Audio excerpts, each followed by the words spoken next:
Let's rack 'em up and knock 'em down. Breaking into the new year with a literal bang. Hell Hotels, star-studded cast fighting crime, hedonistic practices, and war and combat like you've never seen before. All of that and more are packed in just the very first month of 2024. Welcome to English Movie Studio. Today we're ranking the top 10 best TV shows of 2024, the January edition. Get your popcorn ready, set, and let's go. So, who's the monster? Number 10, Expats. You know, Hong Kong was supposed to be a fresh start for me. A fresh start, really? At 24? This story will haunt you, and the unsettling tension that makes you feel like you're about to snap to will stay with you. Based on the novel The Expatriates by Janice Y.J. Lee, Expats tells the story of 3 American women living abroad in Hong Kong whose lives over the span of a year unravel in the most chaotic, violent, and will make a sane person snap way. At the front and center is Nicole Kidman as Margaret, faces public disaster and the loss of her identity. Then we have Sarah Yu Blue's Hillary, Margaret's friend who leads an opposite career-centered, child-free lifestyle, but still faces her own existential crisis.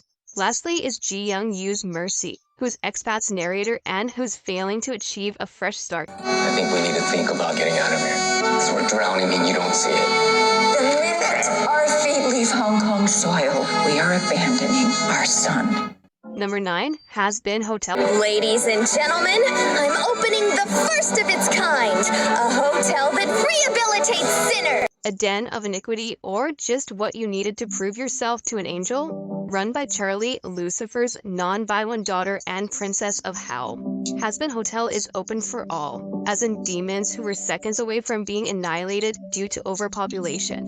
Has Been Hotel is exactly what it looks like, but it's not a kid's show. Stephanie Beatrice, who plays Charlie's girlfriend Vaggie, described the series as delightfully horny, unhinged, and ridiculous, in the best way possible. Charlie has a noble goal, to redeem demons and get them to abandon their evil-doing ways. Of course, she has help, her lesbian girlfriend Vaggie, Angel Dust, an adult movie star, and radio demon Alistair. There's music, laugh-out-loud moments, and themes that cover everything from religion to morality and redemption. Time I remind everyone why I'm here. Number 8, Echo. What did you do?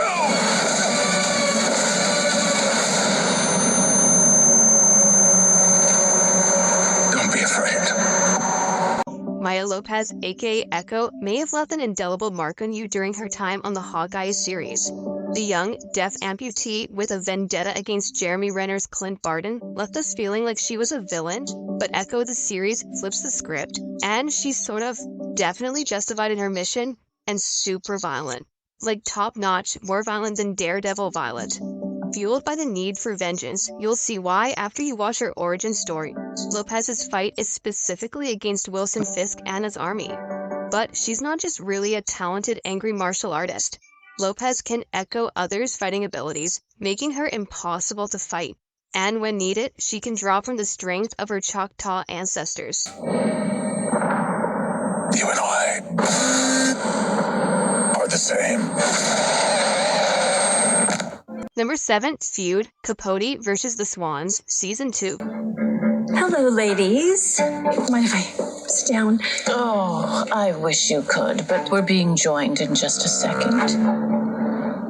A whopping 7 years after Ryan Murphy's first season of Feud, Capote vs. the Swans is everything we expected and more. Dubbed the original Housewives, these women aren't your average socialites. Based on Lawrence Lerner's book, Capote's Women, A True Story of Love, Betrayal, and a Swan Song for an Era, the series follows the calamitous aftermath of writer Truman Capote exposing his swans, aka Babe Paley, Slim Keith, Ann Woodward, Lee Radziwill, CZ Guest, and Joan Carson.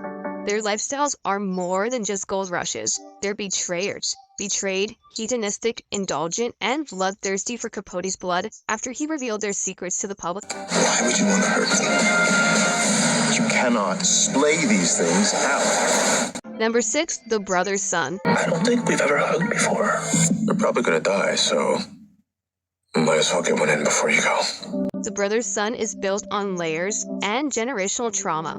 First, you have Michelle Yeoh's Eileen's son, an immigrant mother who's doing the best she can to provide for her son Bruce. Bruce isn't a prodigal, college-attending son she thinks she's sending tuition checks to. Samsung Lee's character is a medical student who loves medical marijuana too much to pay for his collegiate education. Hence, his need to join a low-stakes drug gang. If something like that ever existed, then we have the eldest, Charles Chairleg's son of Big Son, who's the head of the Jade Dragons triad. Charles is reunited with his mother and brother by the assassination of the head of a Taiwanese triad. Protect the family is their motto. Charles's enemies come knocking, resulting in action-packed fight scenes, superhero-esque combat, and family dynamics that will get you glued to the screen. Mom? Number 5, Griselda. I heard that you like my product. We can make a lot of money together. Pablo Escobar has only said this about one person. The only man I was ever afraid of was a woman named Griselda Blanco. You've probably already seen the pictures of Modern Family's Sofia Vergara clad in transformative makeup. Griselda is a high-stakes series about the cocaine godmother.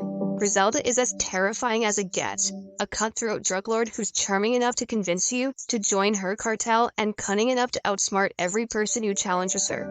Griselda has resulted in a Breaking Bad-esque effect where you're rooting for the anti-hero, definitely villainous protagonist. Griselda goes through the phases, running from an abusive husband, tempted by money, and then running a tight ship and fighting misogyny. And eventually, her downfall. I want to cut her head off. Váyase a casa, señora. Number 4, Boy Swallows Universe. He did bad things, didn't he? We all do bad things sometimes. How do you combine fever dream-like realism, crime, and mystery in a suburban setting?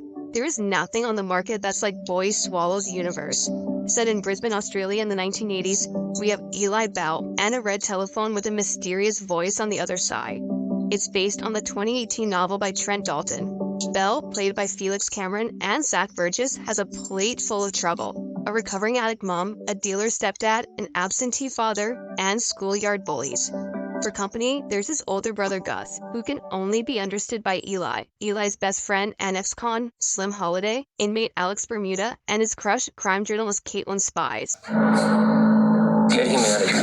I'm sorry, baby. I'm just trying to make it better for everyone. Number 3, Ted. I'm gonna need your parents' phone numbers. My parents are out of town. I don't have parents on account I'm a teddy bear that came alive. Who'd thought? One TV show few people had on their bingo card for 2024 was a series adaptation was Ted. You remember the renowned 2012 movie starring Mark Wahlberg? This is the prequel to it, set in 1993. Only now, Ted is living with a 16-year-old John Bennett in Boston. The animated teddy bear is voiced by Seth MacFarlane, of course, and he's still as witty and rude and funny as he is in the original movies. What did life with a teenage Bennett and a younger Ted look like in a house full of equally chaotic and opinionated people? You and me have been best friends like our whole lives. We're about to get high for the first time. Can we have drugs, please?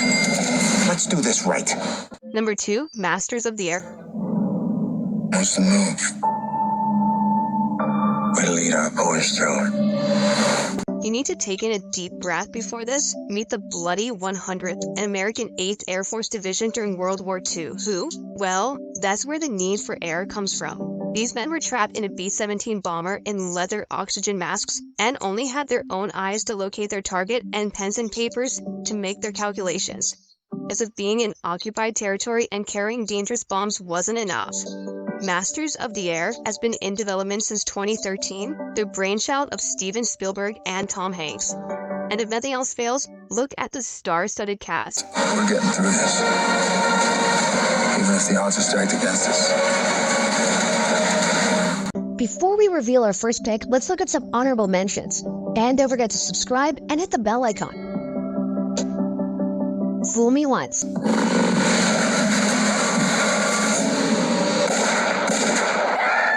Solo Leveling.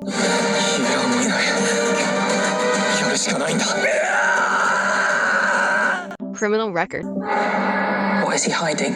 Let it go. Dan is one of the good ones. Monsieur Spade. I'm going to ask you some questions. Easy questions. Sound good? Off we go. Number 1, True Detective Night Country Season 4. Take a look in the mirror. No one can stand you. I'm just gonna do this one thing. Work together to close this case. True Detective Night Country is based on 2 sinister tales. The Mary Celeste, a 19th century ship whose crew mysteriously vanished en route to Italy. It's also based on the chilling story of the 1959 Dyatlov Pass incident. 9 Soviet hikers, for a still unknown reason, abandoned their campsite and went on to freeze to death in various locations in the nearby woods. This particular incident is so creepy that whatever had chased them out of their tents is said to not have even been human. This season of True Detective follows detectives as they battle their own demons and tackle difficult, haunting cases like this. That night out on the ice, you saw something. I saw nothing. You're a liar.